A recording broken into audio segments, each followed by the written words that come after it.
Bonsoir tout le monde. Ah, c'est bon, la connexion fonctionne. Bonsoir, bonsoir. J'espère que vous avez passé une belle journée. Vous étiez peut-être sur les routes aujourd'hui, il y avait beaucoup de monde. Alors je vous retrouve pour ce dernier jour de mon défi 30 jours de live que j'ai réussi. Hello, hello. Faites-moi un petit coucou quand vous êtes là. Je me sens moins seule face à mon téléphone. Dites-moi si vous êtes en live pour la première fois avec moi ou pas. C'est le dernier jour de mon défi 30 jours de live. Et je suis très contente de ce mois passé avec vous au quotidien. J'espère que les sujets que l'on aborde vous inspirent et vous permettent de cheminer. Salut Christine! Vous permettre de cheminer déjà un petit peu de votre côté. En tout cas, c'est l'objectif, c'est mon intention de contribuer au maximum pour vous permettre de vous retrouver en tant que femme. Je vais continuer évidemment les lives, hein, vous inquiétez pas, de manière un petit peu plus espacée, mais je vais continuer de vous en faire régulièrement. Hello Christine. Ok, donc ce soir je voulais aborder pour ce dernier jour, je pense, le sujet le plus fréquent que je retrouve en étant moi-même spécialiste en sexopérinatalité, la fatigue. Ok, donc la majorité des femmes qui viennent à moi ne sont pas satisfaites de leur vie sexuelle, du rapport à leur corps, de leur couple, de leur féminité, ont l'impression de n'exister que pour les autres, de n'être presque que maman, pour celles qui sont mamans en tout cas. Et elles se sentent pour la majorité complètement débordées, épuisées physiquement et psychiquement, avec une charge mentale extrêmement élevée, avec un épuisement physique parfois aussi très très poussé. Donc il est évident que dans ces circonstances-là, la sexualité est compliquée. Ok ? C'est compliqué parce qu'on est des mammifères, on est des petits animaux et qu'on a des besoins primaires pour survivre. Et on a besoin d'abord de remplir ces besoins primaires, se nourrir, boire, se reposer. Et que lorsque ces besoins primaires ne sont pas remplis, il va être très compliqué de chercher à nourrir nos autres besoins et nos désirs.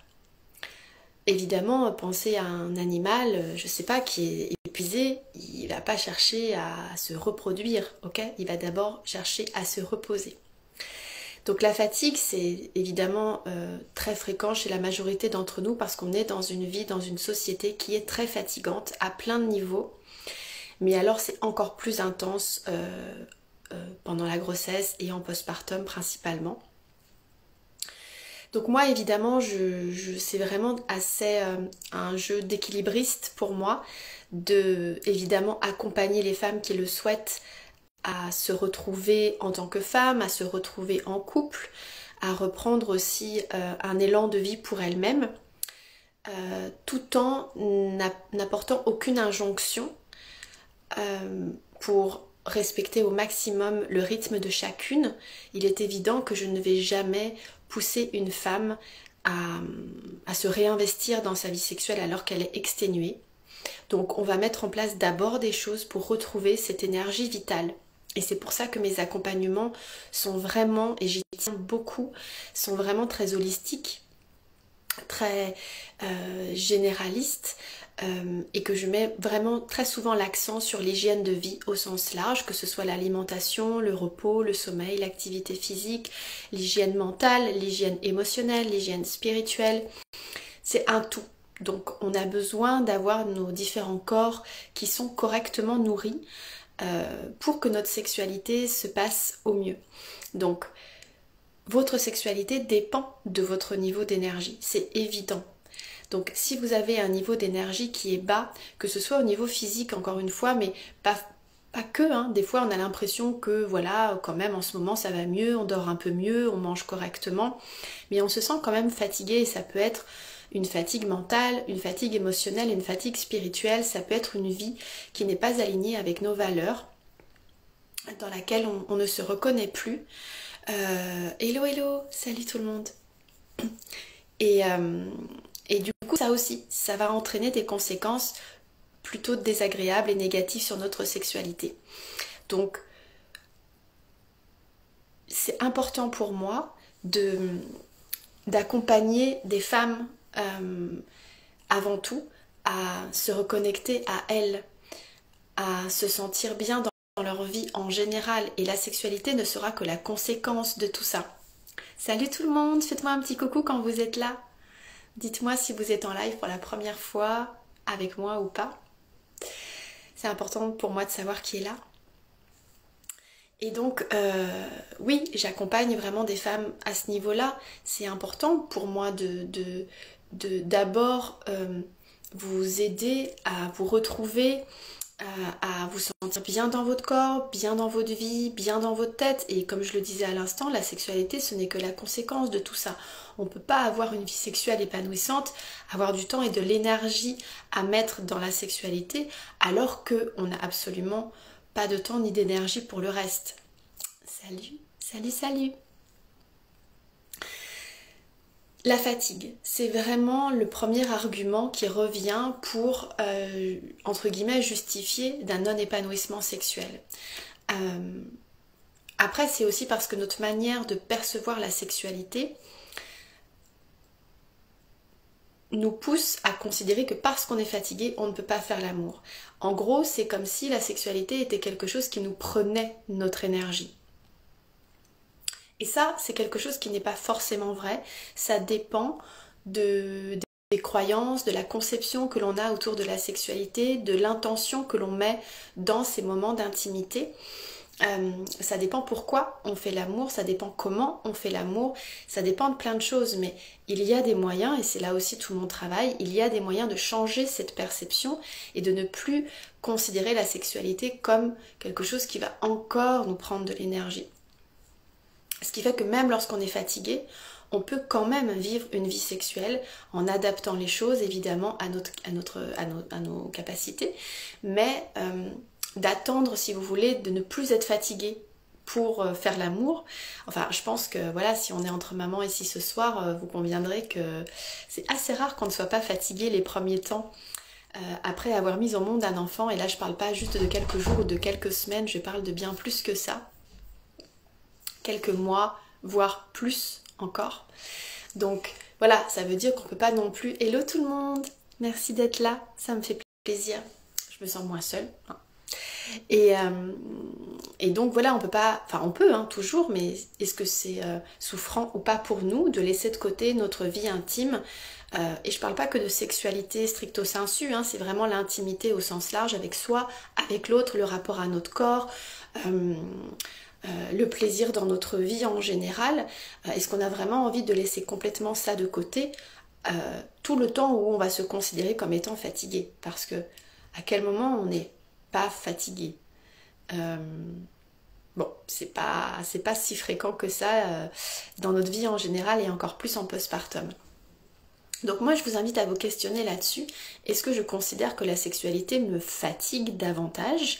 Est-ce que j'utilise cet argument que je suis trop fatiguée pour avoir une vie sexuelle épanouissante et régulière? Et si vous arrivez à trouver des moyens évidemment de sortir de cette fatigue. En tout cas moi j'ai changé beaucoup de choses dans ma vie en général depuis la naissance de mon premier enfant. Donc mon fils va avoir 9 ans. J'ai mis en place des choses petit à petit. Il y a eu des gros changements il y a plus de 6 ans maintenant. Et c'est vraiment des choses qui ont impacté ma vie en général. Pas seulement ma vie sexuelle, qui ont impacté ma vie en général.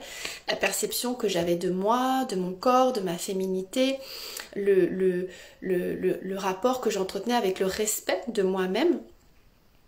Ça a changé énormément de choses et ça a changé évidemment aussi mon énergie vitale. Et clairement, j'ai vu la différence avec mon deuxième enfant, avec ma fille, avec mon deuxième postpartum, où tout ce que j'avais mis en place en amont m'a vraiment beaucoup aidé. Alors évidemment, oui, ça peut pas diminuer totalement la fatigue, on est bien d'accord, mais ça m'a aidé à garder cette énergie vitale en moi et à prendre soin toujours de mon état de bien-être, de mon énergie vitale. Hello, hello, salut tout le monde, salut Déborah. Alors, Lily, tu me dis, moi c'est pas forcément qu'elle me fatigue, c'est que je n'ai pas envie d'utiliser le peu de temps que j'ai à moi pour ça. Oui, alors je sais pas si tu as vu aussi le live que j'ai fait sur je n'ai pas le temps pour faire l'amour. C'est vraiment les deux points qui reviennent le plus souvent. Je n'ai pas le temps ou je suis trop fatiguée, ou un peu des deux. Mais c'est vraiment ce qui revient le plus souvent chez les femmes pour expliquer qu'elles ne s'investissent pas dans leur vie sexuelle. Donc j'en ai parlé de ce temps-là. Et après, encore une fois, hein, vous me connaissez hein, maintenant, dans mon discours, il n'y a aucune injonction. J'entends très bien que le peu de temps que l'on a pour soi, on n'a pas forcément envie de faire l'amour. Ma question, c'est juste, qu'est-ce qui se passe dans ta vie en général, dans ton rapport à toi et dans ton couple, si tu ne prends jamais ce temps-là pour avoir une vie intime. Et encore une fois, je ne parle pas que de sexualité vraiment telle qu'on peut l'entendre, je parle vraiment d'intimité au sens large. Qu'est-ce qui se passe dans ta vie? Quelles sont les conséquences si tu n'accordes pas un peu de temps à ce pan-là de ta vie?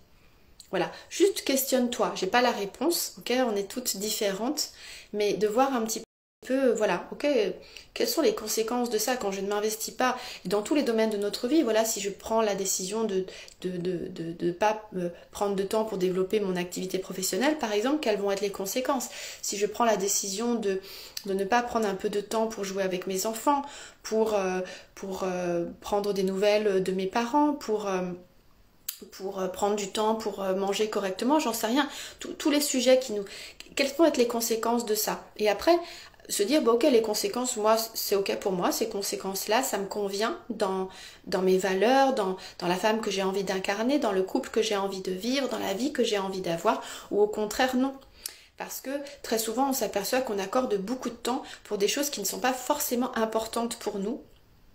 On traite beaucoup l'urgence, mais on ne traite pas beaucoup l'important. Donc, on n'est pas toutes obligées de considérer notre vie intime, personnelle et relationnelle comme étant importante pour nous, mais si c'est le cas et qu'on n'accorde pas de temps à ça, il y a un désalignement. Voilà, et du coup, les conséquences qu'on va vivre vont encore diminuer davantage notre bien-être, notre bonheur et donc aussi notre énergie vitale. Parce que être dans une émotion de joie, dans une émotion agréable, ça augmente notre énergie vitale aussi. Regardez, quand vous faites quelque chose que vous adorez, vous n'êtes pas fatigué, vous n'êtes pas fatigué. Donc voilà, on se questionne juste là-dessus. Voilà, moi je ne dis pas qu'il y a de réponse juste pour tout le monde. Juste, c'est important de se questionner. Ces lives, ils sont juste là pour vous permettre de vous questionner un petit peu afin de réaligner un petit peu votre vie en fonction de vos valeurs, de vos comportements, de vos pensées, de ce qui est vraiment important pour vous. Salut tout le monde! Voilà ce que je voulais vous dire pour ce dernier live du mois de juillet, de la fatigue. Qui est un gros sujet, et je passe en général beaucoup de temps dans mes accompagnements à conseiller sur cette énergie vitale, à guider les femmes que j'accompagne pour retrouver cette énergie-là. Parce que c'est prioritaire et souvent le sujet de la sexualité intervient bien après. Parce que sinon pour moi c'est mettre un pansement sur une blessure infectée et ce n'est pas comme ça que j'aime travailler. Donc voilà, on passe beaucoup de temps là-dessus. Donc si vous avez toujours ces a priori de vous dire je vais aller voir un sexologue, salut Fanny, et je vais tout de suite parler comme ça que de sexualité et puis ça va se limiter à ça. En tout cas avec moi c'est pas ce qui se passe. Même si évidemment on aborde les sujets qui sont importants pour vous, notamment la sexualité, mais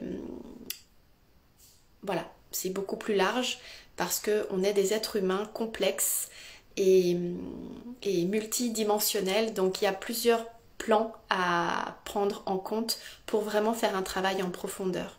Okay, donc vous savez que moi je vous propose des consultations à distance. en ligne que vous pouvez faire seul en tête-à-tête avec moi, qu'on peut aussi faire en couple. Vous savez aussi qu'il y a mon accompagnement de 3 mois qui est renouvelable, évidemment à vie si vous souhaitez, que vous pouvez là aussi faire seul pendant 3 mois avec moi. Toutes les semaines on se retrouve toutes les deux pour avancer, pour cheminer vers un épanouissement en tant que femme. Et puis vous pouvez aussi faire cet accompagnement en couple si vous avez vraiment envie d'être dans cet esprit d'équipe et de vous investir tous les deux pour remettre de l'énergie et du temps dans votre couple. Et puis je vous ai aussi dit en story et dans ma sexualité de jeudi que j'aimerais vraiment beaucoup créer un petit groupe de femmes. Salut Alizé, un petit groupe de femmes qui on cheminerait ensemble pendant 3 mois à partir de la rentrée de septembre avec un accompagnement où on mixerait des séances en tête-à-tête avec moi et on se retrouverait aussi en groupe à distance en ligne pour vraiment créer cette espèce de dynamique entre nous, femmes, pour revenir à soi. Ce programme, je l'ai appelé Retour à soi au niveau sexuel, mais encore une fois, de manière bien plus large et pouvoir voilà, partager un petit peu, merci pour le petit cœur, partager un petit peu entre nous les difficultés, les blocages et les avancées aussi. C'est ça la puissance du travail en groupe. Enfin, moi je me fais beaucoup coacher en groupe et je vois bien que quand mon coach va pouvoir travailler avec l'une d'entre nous, ça va résonner chez les autres et c'est ça que je trouve magique dans les groupes. On va beaucoup plus vite, on va beaucoup plus loin, on crée aussi des liens très très forts. Pour moi la sororité c'est quelque chose qui m'appelle de plus en plus depuis que je suis maman et j'ai vraiment de plus en plus ce besoin de me relier aux autres femmes. C'est aussi pour ça que j'ai créé ce compte. Je trouve que c'est tellement important dans une société où on est beaucoup isolées les unes des autres, où on a l'impression d'être la seule à vivre tel ou tel problème de couple, intime, sexuel, corporel ou je ne sais quoi, ou maternel. Et là j'ai vraiment à cœur qu'on puisse avoir cet espace de respect, de tolérance, d'ouverture d'esprit entre nous pour pouvoir échanger librement sur ce qu'on vit et comment on peut faire pour cheminer vers un mieux-être, vers un retour à soi. Parce qu'encore une cliente que j'ai eue aujourd'hui me disait que elle avait perdu sa joie de vivre en fait en devenant maman, alors que pour elle la maternité c'est quelque chose d'extrêmement important et elle s'investit à 200% pour ses enfants, mais elle se rend bien compte qu'en faisant ça, elle manque d'énergie vitale en fait et qu'elle a perdu cette joie de vivre et elle est vraiment dans un cheminement de ce retour à soi pour évidemment aussi donner le meilleur à ses enfants. Donc c'est vraiment ce que j'ai à cœur de faire aussi pour nos enfants. Ils méritent le meilleur, mais si on veut leur donner le meilleur, on doit se donner le meilleur et s'oublier, se sacrifier, se mettre de côté pour nos enfants. Je pense que c'est pas quelque chose de tenable sur du long terme, de positif. Donc cet accompagnement, j'ai vraiment à cœur de le créer avec plusieurs femmes, peut-être une dizaine de femmes. Si vous êtes intéressés, venez à moi et on va créer ça ensemble. Ça va être vraiment une co-création. J'ai besoin de vos retours, j'ai besoin de savoir vos attentes afin de créer quelque chose qui soit au plus juste de vos besoins. Voilà ce que je voulais vous dire pour ce soir. Merci à vous d'avoir suivi tous ces lives et puis voilà, je vous tiendrai au courant en story pour le prochain. Ça peut être demain si j'ai une inspiration demain comme dans quelques jours. Voilà, et puis je vous souhaite une belle nuit parce qu'il est déjà tard, en espérant que vous puissiez dormir un petit peu. Et je vous fais des gros bisous et je vous dis à très vite.